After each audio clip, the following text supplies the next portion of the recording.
कल हमने व्यवहारवादी उपागम के बारे में चर्चा की थी। आज हम उससे आगे की कड़ी उत्तर व्यवहारवाद पर चर्चा करेंगे और इसका अर्थ, इसकी प्रमुख मान्यताएं, इसके लक्षण, विशेषता और आलोचनाओं पर चर्चा करेंगे। चलिए शुरू करते हैं। सबसे पहले इसकी पृष्ठभूमि। व्यवहारवाद की त्रुटियों ने 20वीं शताब्दी के 7वें दशक में एक नवीन उपागम को जन्म दिया जिसे उत्तर व्यवहारवाद का नाम दिया गया। सितंबर 1969 में न्यूयॉर्क में होने वाली अमेरिकी पॉलिटिकल साइंस एसोसिएशन की 65वीं बैठक में डेविड ईस्टन ने, जो स्वयं व्यवहारवादी क्रांति के प्रमुख प्रतिपादकों में से थे, ने अपने अध्यक्षीय भाषण में व्यवहारवादी स्थिति पर एक शक्तिशाली आक्रमण किया। इनका प्रश्न था कि उस अनुसंधान की उपयोगिता क्या थी जिसने तत्कालीन समाज के तीव्र रोगों और समस्याओं पर ध्यान भी नहीं दिया।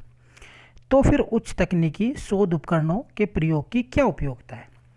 ईस्टन ने अपने भाषण में प्रश्न उठाया कि क्या हमारा कर्तव्य नहीं हो जाता कि हम परिवर्तनशील स्थितियों पर ध्यान दें और पुरानी धारणाओं पर फिर से विचार करें तथा आवश्यक हो तो उसमें संशोधन करें। इसी के फलस्वरूप ही उत्तर व्यवहारवाद का जन्म हुआ। अतः स्पष्ट है कि उत्तर व्यवहारवाद व्यवहारवाद का अगला चरण है। यह एक प्रक्रिया है, सुधार की, गत्यात्मकता की। इसका जन्म व्यवहारवाद की जड़ता, दिशाहीनता और रूढ़िवादिता का ही परिणाम है। अब हम देखते हैं उत्तर व्यवहारवाद का अर्थ है वो परिभाषा। उत्तर व्यवहारवाद व्यवहारवाद का अगला चरण है, एक प्रक्रिया है, सुधार आंदोलन तथा नवीन दिशा है।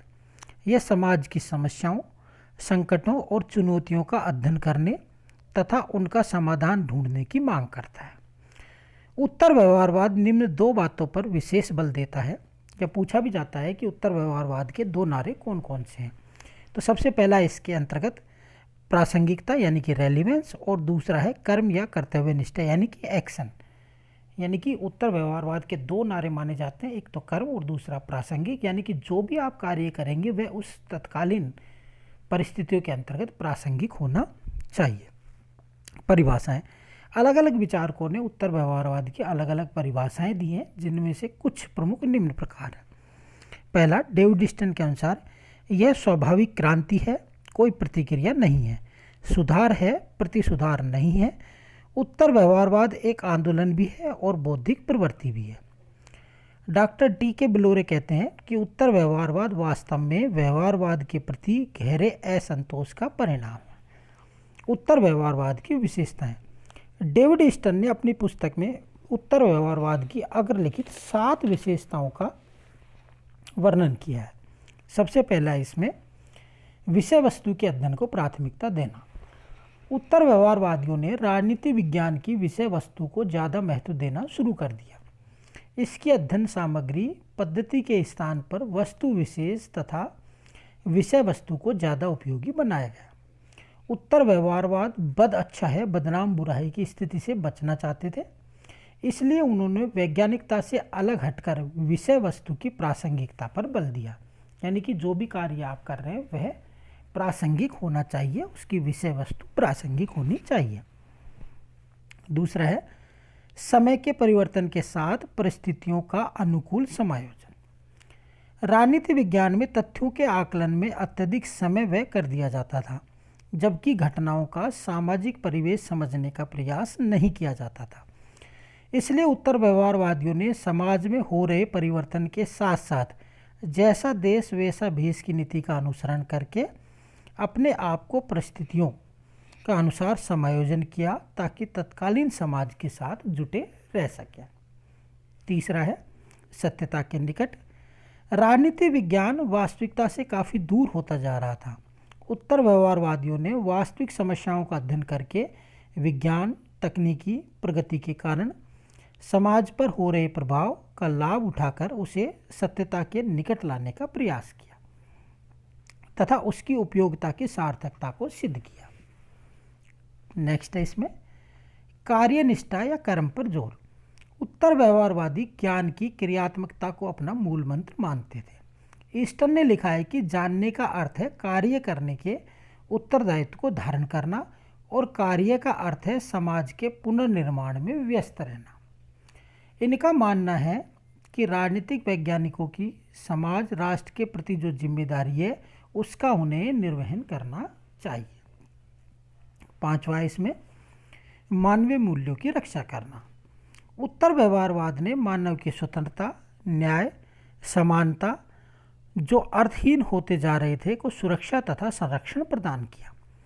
उत्तर व्यवहारवादियों ने मानव और मानवता के मूल्यों को जिंदा रखकर उसे उसकी खोई हुई पहचान प्रदान की तथा इसके साथ साथ उसे न्याय संगत बनाने का भी प्रयास किया। छठा, सामाजिक परिवर्तन या पुनर्निर्माण पर जोर। उत्तर व्यवहारवादी समाज के भटकाव को रोकना चाहते थे क्योंकि संसार के राष्ट्रों में उथल पुथल, भटकाव, संघर्ष, समाज के लोग अपनी पहचान खो रहे थे। ऐसी स्थिति में वास्तविकता रचनात्मक रूप से समाज के पुनर्निर्माण की भूमिका का निर्वहन करने की थी। सातवां इसमें राजनीति का एकीकरण। डेविड ईस्टन इस बात पर जोर देते रहे कि राजनीति में लगे हुए लोगों के बीच एकीकरण होना चाहिए। राजनीति में रहने वाले राजनेताओं को राजनीतिक उद्देश्यों की पूर्ति के लिए रचनात्मक भूमिका का निर्वाह करना चाहिए। सामाजिक, आर्थिक, राजनीतिक क्षेत्र में उत्पन्न होने वाली समस्याओं का समाधान राजनीतिक एकीकरण होने से ही संभव है। अर्थात इसके अंतर्गत हमने ये देखा कि उत्तर व्यवहारवाद के अंतर्गत क्या किया गया कि व्यवहारवाद में जो कमियां रह गई थी उन कमियों को दूर करने का प्रयास उत्तर व्यवहारवाद के अंतर्गत किया गया। यानी कि उत्तर व्यवहारवाद व्यवहारवाद का विरोध नहीं करता बल्कि ये इससे आगे की कड़ी है, ये समाज को आगे की दिशा में ले जाने का एक प्रयास है और व्यवहारवाद की कमियों को दूर करने की कोशिश इस उत्तर व्यवहारवाद के अंतर्गत की गई है। आइए अब हम देखेंगे कि उत्तर व्यवहारवाद की प्रमुख आलोचनाएं क्या क्या की गई हैं। व्यवहारवादियों की तरह ही उत्तर व्यवहारवादियों की भी काफ़ी आलोचनाएं हुई। इनमें से कुछ प्रमुख आलोचनाएं निम्न हैं। सबसे पहला है, उत्तर व्यवहारवादियों ने बहुपद्धति सिद्धांत अपनाया।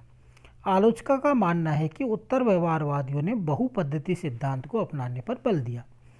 ऐसा करने से अनुसंधान के मूल उद्देश्य से ही अलग हो जाता है। एक बिंदु का अध्ययन करने के साथ साथ दूसरे बिंदुओं से जुड़ना अध्ययन की व्यापकता को तो सिद्ध करता है, लेकिन उत्तर व्यवहारवादियों ने अनेकों पद्धतियों को अपनाकर अनेकों समस्याओं का निर्माण स्वयं ही कर लिया। दूसरा है, मनुष्य एक सामाजिक प्राणी है। राजनीति विज्ञान को सजीव मानकर उसका अध्ययन करना चाहिए, जबकि उत्तर व्यवहारवादी उसको निर्जीव मानकर उसका अध्ययन करते हैं। उसकी भावनाएं, मनोदशा, इच्छा, मनोवैज्ञानिक को सामाजिक परिवेश में समझते हुए समझाने की आवश्यकता होनी चाहिए।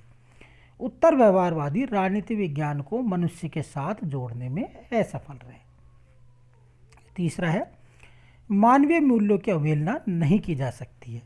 उत्तर व्यवहारवादियों ने मान्यताएं, आदर्शों, सिद्धांतों, संस्कृति सभी को अलग अलग रखकर ऐसे मनुष्य का अध्ययन करने का प्रयास किया जो मूल्य विहीन है।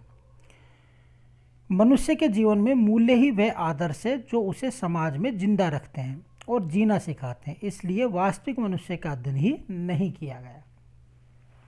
चौथा है, राजनीति विज्ञान विशुद्ध विज्ञान नहीं बनाया जा सकता। उत्तर व्यवहारवादियों ने राजनीति विज्ञान की भविष्यवाणी को सच साबित करने का प्रयास किया, लेकिन वे इसमें सफल नहीं हो सके तथा उनकी सभी भविष्यवाणियां गलत साबित हुई। प्राकृतिक विज्ञानों की तरह राजनीति विज्ञान में निष्कर्ष व परिणाम नहीं निकाले जा सकते, क्योंकि राजनीति विज्ञान की कोई एक निश्चित प्रयोगशाला नहीं है। संपूर्ण समाज ही उसकी प्रयोगशाला है और मानव का जो व्यवहार है वो प्रतिक्षण बदलता रहता है।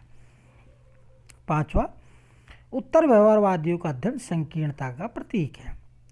उत्तर व्यवहारवादियों ने बौद्धिक विचारधारा का विकास करने के लिए एक ऐसी भाषा का इस्तेमाल किया जिसमें ऊंचे ऊंचे आदर्श तो रखे गए तथा ऐसे अध्ययनों पर जोर दिया गया जिन पर विश्वास नहीं किया जा सकता था।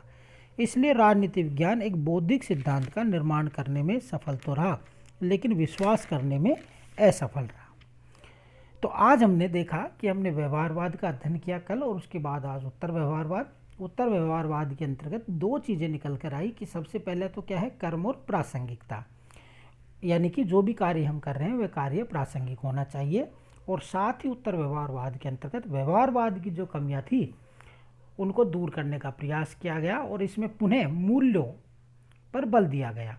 जहाँ व्यवहारवाद में केवल तथ्यों के अध्ययन पर बल दिया जाता था, वहीं व्यवहारवाद के अंतर्गत पुनः मूल्यों उत्तर व्यवहारवाद के अंतर्गत पुनः मूल्यों के अध्ययन पर जोर दिया गया। Thank you.